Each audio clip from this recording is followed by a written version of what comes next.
এই মানচিত্রটি খুব গভীরভাবে খেয়াল করলেই বোঝা যাবে বাংলাদেশের জন্য মিয়ানমারের এক সময়ের আরাকান অর্থাৎ এখনকার রাখাইন রাজ্য কতটা গুরুত্বপূর্ণ, বিশেষ করে বঙ্গোপসাগরে ব্যবসা বাণিজ্য সহ সেন্ট মার্টিন ঘিরে তাকিয়ে আছে বিশ্ব মডেলদের কৌশলে চোখ।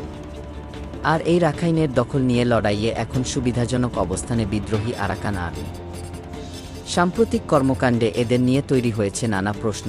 শুরুতে অপহরণ মুক্তিপণ দাবি করা আরাকান আর্মি এবার আগ্রহ দেখাচ্ছে বাংলাদেশের নিরাপত্তা নিয়েও।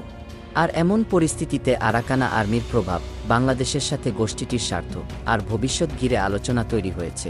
দেশের জন্য রাখাইন রাজ্যে ঘাঁটিগাড়া আরাকান আর্মি কোটা হুমকি নিয়ে আসতে পারে সেটা নিয়েও চলছে বিশ্লেষণ। গৃহযুদ্ধে বিধ্বস্ত মিয়ানমারে সক্রিয় রয়েছে বহু বিদ্রোহী গোষ্ঠী। তবে প্রথাগত এসব বিদ্রোহী গোষ্ঠীগুলোর বাইরে আরাকান আর্মি কেড়ে নিয়েছে আন্তর্জাতিক সম্প্রদায়ের নজর।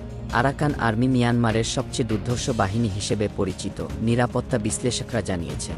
রাখাইন রাজ্য ঘিরে গড়ে ওঠা এই গোষ্ঠীটি খুব ভালো সামরিক প্রশিক্ষণপ্রাপ্ত।